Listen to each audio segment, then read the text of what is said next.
There's a lot of people in the Red Sox organization that we feel don't get enough credit. And one of those is Tim Quitadamo, the director of production for the Worcester Red Sox. And we had the opportunity to speak with him in this episode of the Locked On Red Sox podcast. You are Locked On Red Sox, your daily Boston Red Sox podcast. Part of the Locked On Podcast Network, your team every day.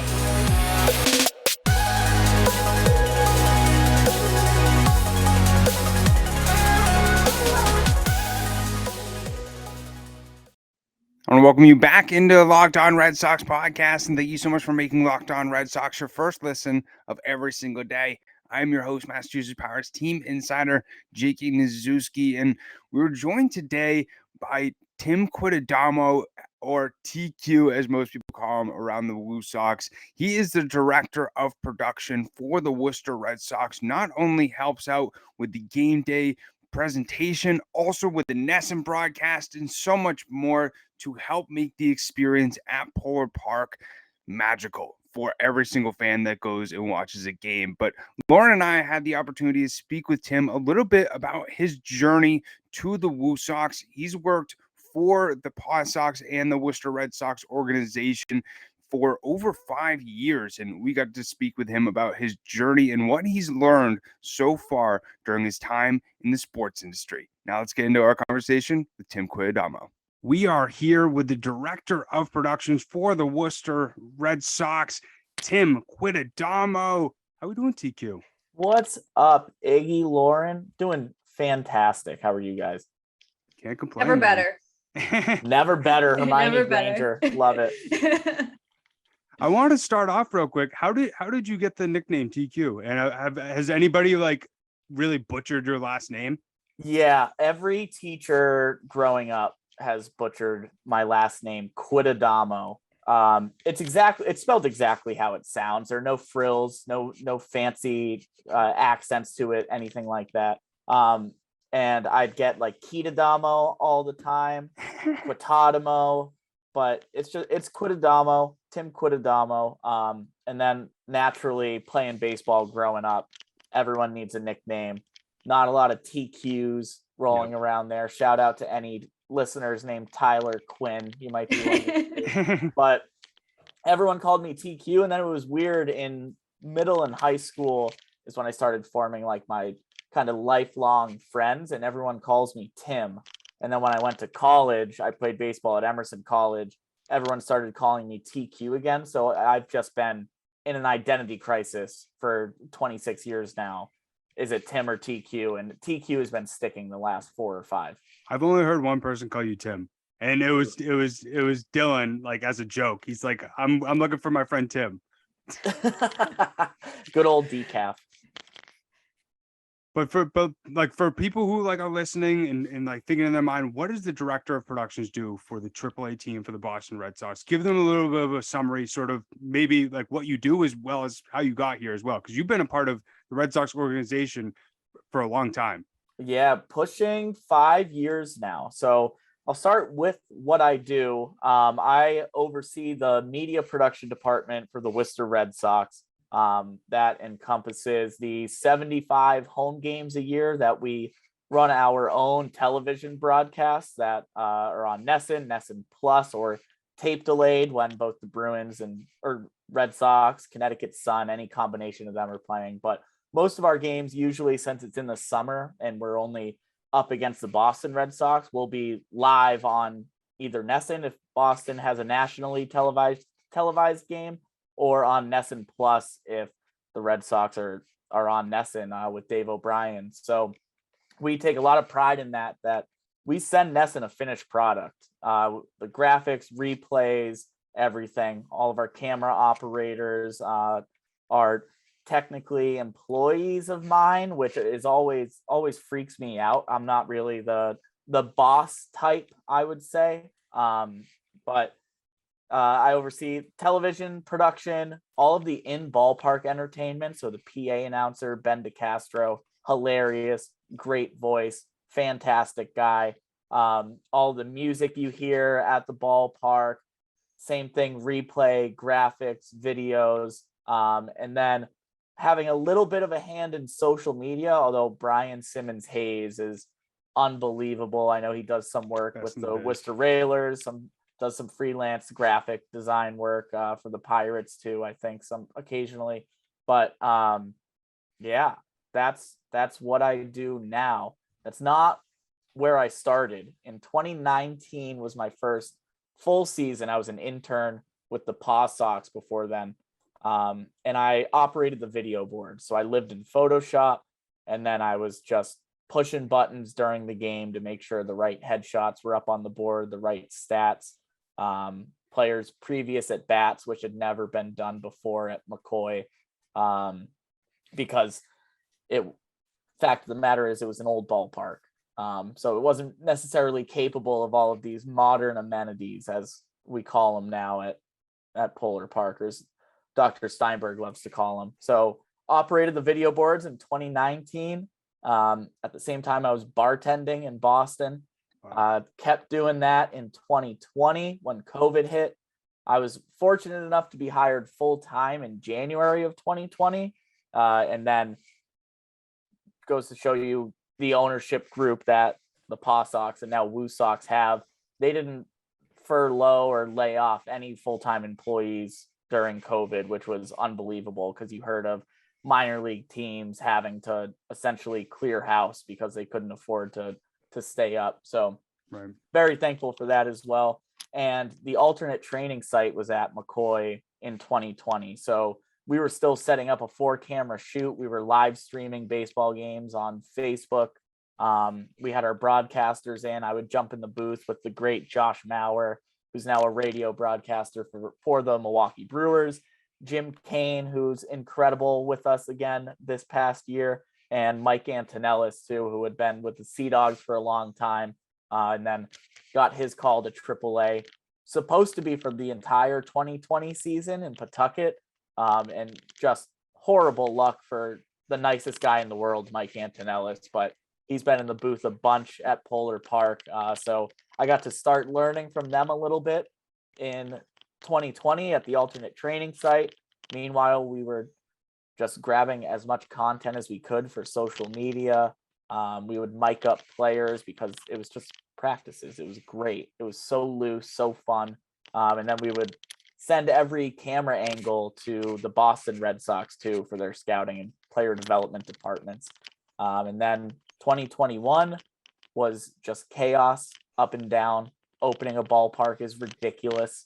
If you have a chance to do it, anyone listening that wants to get into sports, do it and understand you're going to be exhausted the entire time, but it's so fulfilling to have a new ballpark, people walking in so excited, and we were in a new community too, which was awesome. And then this last year, I was able to jump in the booth, call some games, sideline report a little bit, host a pregame show. So it's been a whirlwind, and I've done a bunch of different things, which I think is the key for anybody interested in working in sports, especially minor league sports. Yeah, and it's first, I love Mike Antonellis. We both went to Framingham State, so go Rams. I love Mike. He's such a nice guy. Really glad to see that he landed on his feet. But, you mentioned that working in sports can be exhausting. Jake and I also work in sports, obviously, like you and Jake work together, and it is exhausting. And you said it's fulfilling. And one question I got when someone was asking me for advice was, how's the work-life balance? I was like, well, it depends how much effort you really want to put into this. But I think you are kind of like living proof that if you put in the effort, you're going to be able to wear all these different hats, get all this kind of experience, which I think is super important if you want to work in this business, but maybe not sure like what kind of route you want to go. Because you can go you can take a million different paths. There's millions of different ways you can get involved. So just kind of like, maybe what's your advice to, yes, it's going to be exhausting, but maybe just trying to kind of balance that, because it's difficult. We're working nights and weekends and holidays, and there's a lot of behind the scenes stuff that I feel people don't necessarily see because they only kind of see the glamorous side of this business, which that's what we show them. That's fine. Right. Yeah, that's a great question. It's hard, especially baseball. You're playing every day. It's every single day. There were a couple double homestands or mega homestands that we call with the new minor league format where everything's a 6-game series. There are Monday off days. A lot of times those Monday off days are catch-up days. And then in a mega homestand, you're right back into the next team coming in. So you're talking about 12 baseball games in 13 days and meetings in between, or trying to catch up on some of the administrative work in between. Or at Polar Park, we do around 170 events a year as well. And the production department is responsible for the AV production for the events that go on at the ballpark. So we hope that you are enjoying our conversation with Tim Quitadamo, but I just want to take a second to talk to you about Rhone. So I don't know about you, but I'm somebody who always has trouble wearing dress shirts, whether they don't fit, they're uncomfortable, or they're sometimes just too baggy and they don't really make me feel good when I'm wearing them. And especially when you're wearing a dress shirt, you want to look your prop shape. So you want to not only be comfortable, but you also want to look good and feel good. So Rhone did an amazing job revolutionizing and reinventing the dress shirt with the commuter shirt. It's the most comfortable, breathable, and flexible shirt known to man. And here's why. Mobility is everything. And Rhone's comfortable 4-way stretch fabric provides breathability, flexibility that leaves you free to enjoy whatever life throws your way, whether you're commuting to work or you're going to play 18 holes of golf. And looking good is so easy in the commuter shirt. It's time to feel confident with a wrinkle-free shirt without the hassle. And with Rhone's wrinkle-free release technology, wrinkles disappear as you stretch and wear the shirt. It's just that easy. And they also have odor-free tech within the shirt. Their Gold Fusion anti-odor technology helps you smelling fresh and clean all day long. And on top of that, Rhone's 100% machine washable, so you can ditch the dry cleaner altogether. And also all those added costs that the dry cleaner just adds on there out of nowhere. And so the commuter shirt gets you through any workday and straight into whatever comes next. So head over to Rhone.com/lockedon and use promo code LOCKEDON to save 20% off your entire order. That's 20% off your entire order when you head over to RHONE.com/lockedon. So use the code LOCKEDON. It's time to find your corner office comfort. So go and check out Rhone today. Now let's get back to my conversation. Now let's get back to our conversation with TQ. It's very, very difficult to try to find that work-life balance. And really the best way you can do it is to get organized and be proactive. So reaching out to all of your other coworkers or some of the department heads that you're going to them, making sure that you have all the information you need to make their event go great, or to make a game day go great, or someone's throwing out a ceremonial first pitch and you want to properly honor them pre-game. You got to make sure that you're going out of your way to communicate to them that, hey, this is something that I saw is on our radar. I want to make sure we're doing it right and we're getting it done in a timely manner, that we're using our time effectively, and that it doesn't get kind of thrown by the wayside until the last minute and people go, oh, snap, we forgot about this and it's happening in 2 hours. We got to make something happen. So that, I would say, organization is huge in getting time to relax and being able to schedule time where, hey, I'm not going to check my email. If I get a work call, I'm not going to answer it. I'm going to hang out with my family, with my friends, go out to a bar. Sadly, some people would say sadly, but I think it's great. A lot of my free time I would spend at Fenway, or drove up to Portland to catch a Sea Dogs game, going to just other baseball games in general. I was just on vacation out in LA a couple weeks ago, visiting some old friends from college. Went to a couple of Dodger games. I think I was only there for 5 days. Went twice, watched them lose to the Colorado Rockies twice. I don't know how.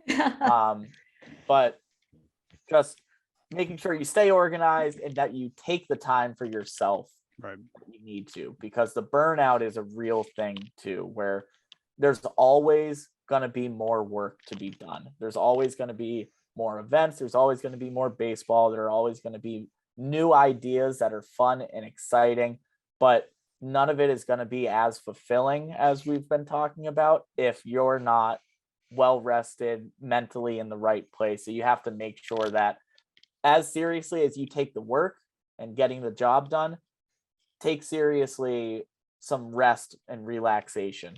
And then there was another part of your question, Lauren, that I can't remember because I've just been rambling. We did the work-life balance. We did what was the other one? It's for someone just getting into it. Yes, yeah, like the journeys, the path, everyone is different. So I'm a solid believer in when you're first starting to do something that you have to you have to have the passion for it, but you have to be willing to suck at it and still say yes that you're going to do it, and then suck at it, and then take the criticism even if you know you're going to be terrible at it, like submitting a video for approval and then you need 7 more drafts to get it up to standard, but knowing that you're learning from the entire experience. And when someone asks, what if we try this?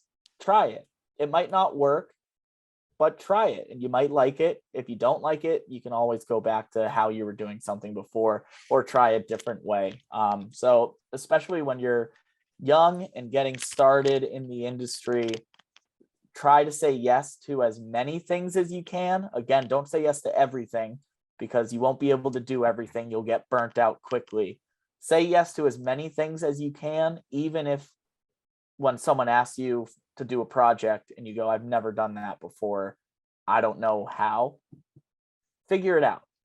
Yeah. Have faith in yourself that you'll be able to do some research and figure it out yourself. Right now we're in budget season. I said earlier, I went to Emerson College. That college doesn't offer a math class. My senior year of high school, I didn't take a math class either because I tested out of it. No big deal. But small flex. Now I'm in the middle of budget season and I haven't like actively done math in 10 years, 12 years, whatever it might be. So you just got to trust that you'll figure it out. And make sure you know math. If you next time you talk to Derek, ask him about my math skills because it is like it causes me pain. It's awful. Good, bad. No, it's awful. I was doing simple subtraction on just like a piece of paper, and he was watching me do it, and he's like, "I can see the pain in your face." And then he looks over at the answer, like he's like, "This doesn't even make sense." And I'm like, "I tried my best. Okay, I failed math 3 times in college. I don't know what you want me to do." So I got through without math. I somehow still like. I work with hockey. It's a lot of numbers. Like it's a lot of numbers. It's kind of intimidating. So know your math. Iggy, how's your math? It's mediocre. It's here or there, but that's one thing that like I've noticed with autocorrect is like my spelling isn't as great as I would like it to be. Grammarly is my best friend, and autocorrect is my best friend as well. And sometimes I'll just type out a word that I think might be spelled like, and then it corrects it for me. But it's unfortunate, if I didn't have that, the spelling would be awful. But you said it perfectly. Curiosity, I think, is the biggest strength that you can have, and that's something that I found interesting. Is anytime anybody asks me, how I got the position with the WooSox, I just sent you a cold email. I just figured I would ask to see what happened. And that's the other thing that I try and tell a lot of aspiring people wanting to get in the industry is all the jobs that I've gotten, I haven't applied for. The Pirates, I did a cold email.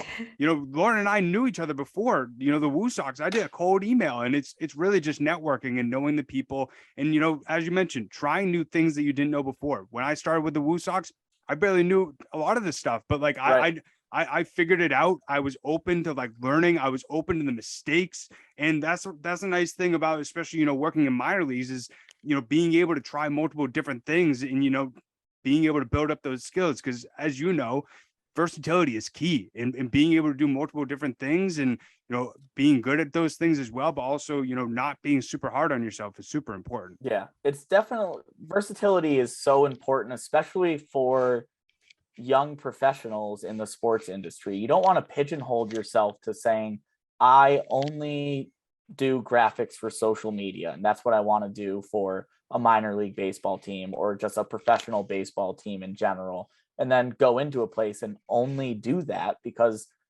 what if you're doing it 8 hours a day, 9 hours a day, every day, and then you start thinking to yourself, wait a minute, I hate this. This is awful. Then you have to try to pivot and to some of your other skills and find other things that you do like. So it's important to take on some other projects that are adjacent and similar, but not exactly the same to what you might think your specialty is at the time, because you never know what turns your career is going to take, and you never know what opportunities are going to come up. And Iggy, I think your story and how you started working for the WooSox is very cool, because you knew right around the end of the season, a lot of these minor league teams have college kids and interns that are looking for experience. Around late August, everyone's going back to school. So you reached out at the perfect time. You did your research and you reached out and said, hey, I think I might be able to help you out. I assume you have some college kids that are leaving, and you were exactly right. We lost a lot of staff that we had relied on all summer long because they were phenomenal, but they're going back to school to get their degree. So needed the help, and you were right there. It was awesome. Well, you could actually ask Lauren. That was my plan all along. But you know, like I mastermind. I wanted to make sure I showed face at the WooSox as much as I could to build relationships. You know what I mean? Because I didn't know what could come up. You know, and as well as I think another point that you brought up is figuring out sort of what your passions are, what really drives you. One thing that I've noticed with myself is I love being the middleman between the fan and the team, showing people the behind the scenes. And but that's also, you know, some aspects of the industry that doesn't fully connect, but it's still good to know those things. And so from your journey, like, how did you really figure out, like, this is exactly what I really like to do, and this is what I don't like to do? That I'm still figuring that out now, really. So the pipe dream, I always called it, which is getting a little bit closer to a reality, I think, I hope, which is scary to say, because I've always been a little bit anxious about going for something and putting myself out there, believe it or not, as someone who's taken up the majority of the airspace of this podcast so far. But in 2019, I was making good money bartending in Boston and ended up essentially quitting, going from 5 to 6 shifts a week down to 1 to 2 to go make minimum wage in Rhode Island, which was, I think, $9 at the time, to operate their video boards for every home game and work on graphics, videos, photo, on off weeks or when the team is on the road, and help out with the events going on in Pawtucket. So kind of just jumping in and taking things off of Joe Jacobs, former college teammate of mine. He's one who hired me in 2019. And that kid is a machine. The amount of content he makes and the plans and direction and just vision that he has for everything was unbelievable. And it essentially came down to me going to Pawtucket, seeing how much he was taking on and just saying, hey, give me some of that. Like, let me help you out. And then just trying to help out more and more people as time went on. And I got to know everyone in the front office. And then, like you said, that helps build relationships too, where I started helping out Bill Wanless with some of the like local news stations, requesting footage during COVID, when baseball had shut down completely and the alternate training site didn't exist yet either. I actually live streamed just from my bedroom MLB The Show games. We had like an international league, all the teams in AAA East or in the international league, whatever you want to call it, had like their teams that they would play in an online league. So I would live stream those games, and then Bill would ask for that footage so he could send it out to ABC6 for Ian Steele, and shout out to Nick Coit, Emerson baseball alum as well. Love you, Coity. But just building those relationships and going from there. But a lot of it is just saying yes to stuff that you might not necessarily want to do, but you do it because it'll help out the people around you that are swamped. It'll help out the team, and it'll help build relationships that, again, you don't know where they're going to go. For me, it ended up building relationships with the front office in Pawtucket until, again, my dream was always to be a broadcaster. Built up those relationships in Pawtucket, got some time at the alternate training site, and then Tyler Murray gets sick right before a double homestand, and a seat in the radio booth opens up. 3 people don't answer their phone when Bill Wanless calls them, and first pitch is in 12 hours because we have a noon start on a Wednesday. And I just walked over to have a beer with Bill after a game, and he said, "You might have to buy me a couple more after what I'm about to ask you." And then I just jumped in. Totally unprepared, by the way, is another big piece of advice. Have the confidence to figure it out. Again, I hardly even knew who we were playing that next day, but told Bill I was absolutely ready. That's kind of the fun part too. Like you said that, you doing all these things, saying yes to these things. This field is constantly evolving.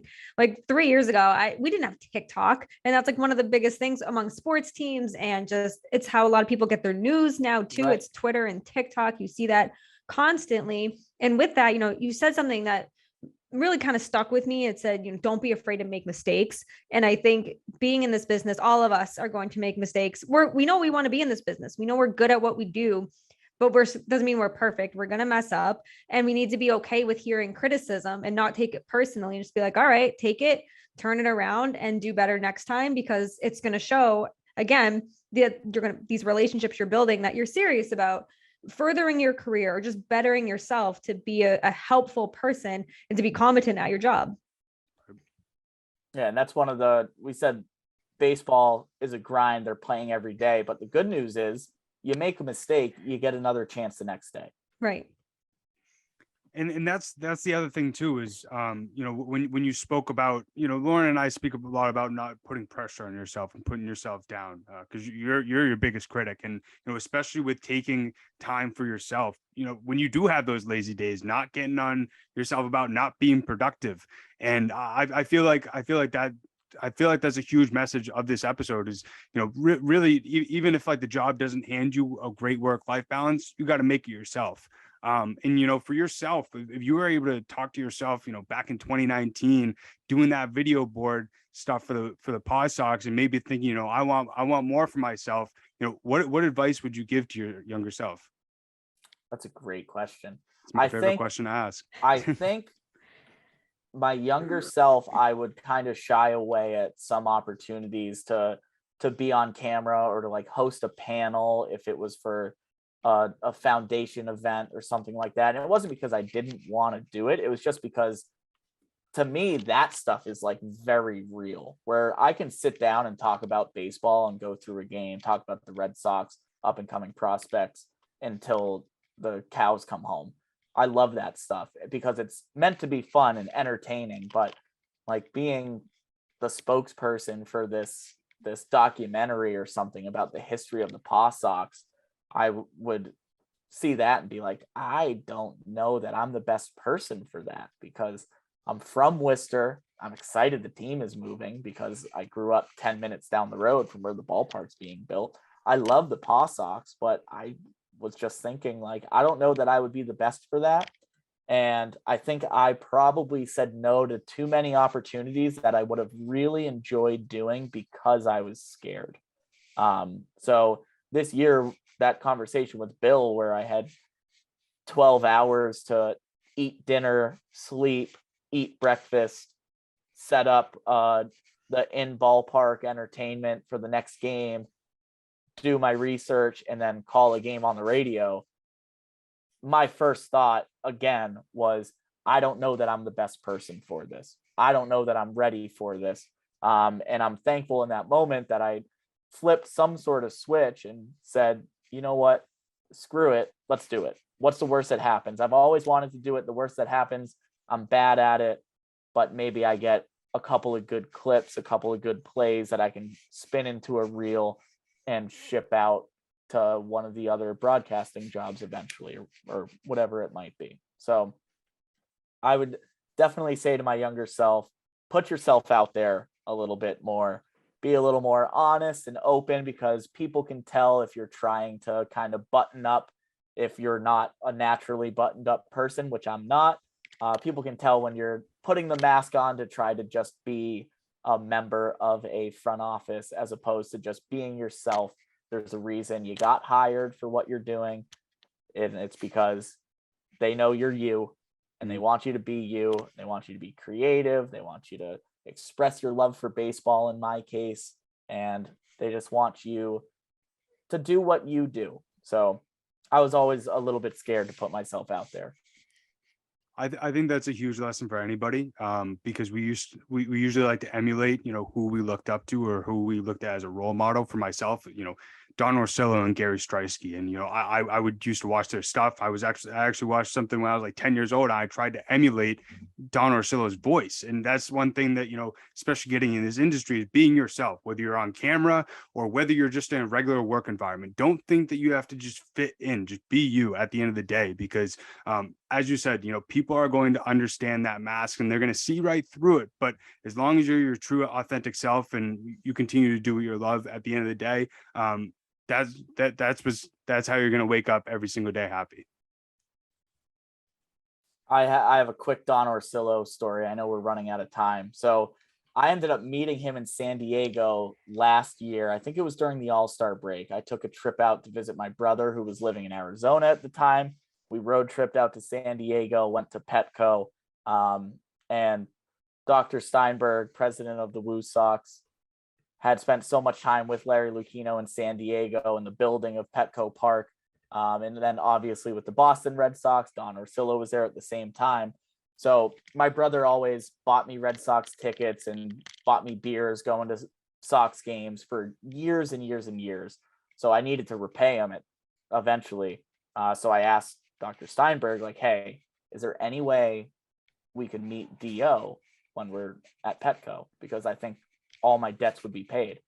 And Charles, just like the day before the game, I get a text from him in a random number in a group message. And he says, hey, you're in a group message with your hero, Don Orsillo. And DO got right back and said, meet me at the press box 30 minutes before first pitch. So Wow. I responded and I was like, thanks, Charles. I was planning on playing it cool, but I guess the cat's out of the bag. I'll see you tomorrow, Dio. And then he was the nicest guy in the world and has like the most piercing blue eyes you've ever seen. Yes. They're gorgeous. They are. Makes me jealous. Yeah. Love to have those eyes. That's awesome, man. Yeah. There's my Don Orsillo story to end the episode.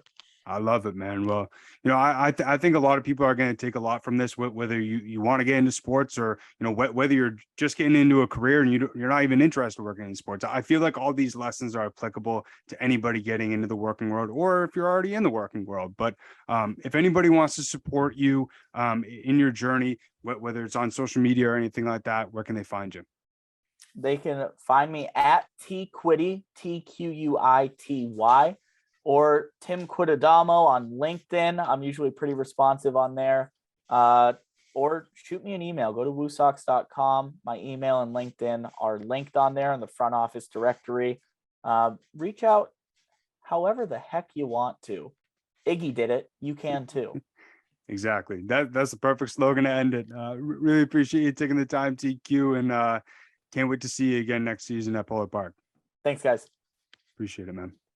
We hope that you did enjoy our conversation with Tim Quitadamo and got to learn a little bit about not only some of his experiences within the sports industry, but also some of his just regular life and work experiences. Because I feel like that conversation is not only good if you want to get into the sports industry, or also if you're currently working or getting into the working world. I feel like a lot of those lessons can apply to really any job that you're doing. But I hope you got to learn a little bit about, not only his journey, but what he does for the WooSox. And we're going to continue to provide great interviews and content throughout this offseason. Doesn't matter if the Sox aren't playing, Locked On Red Sox is still going to be rolling in the great content. But we greatly appreciate everybody making Locked On Red Sox their first listen of every single day. Now make your second listen Locked On MLB. Paul Francis Sullivan, please call him Sully, brings you humor and passion to each and every single day to update you about what is going on in Major League Baseball. You can go and check out the #1 daily league-wide podcast, Locked On MLB, on the Odyssey app, YouTube, or wherever you get your podcast. But unfortunately, there was a schedule conflict with Christian Koss, the Red Sox top prospect. So we are going to be having him on over the next week or so, but we apologize for the miscommunication, but wanted to still provide you a great episode with TQ. So we hope you really did enjoy that. But we want to continue to bring you great content throughout this off season. So if you want anything specific, or if you want us to talk to anybody that you have in mind, go over and tweet us at LO_Red Sox. You can also follow us over there. You can also follow myself. It's at Jake Iggy, and also Lauren. It's 3 laws, Lauren with 4 R's. But as always, greatly appreciate everybody tuning in, and hope everybody has a great rest of their day. And we'll end it how we always end it. Let's go Sox. Peace.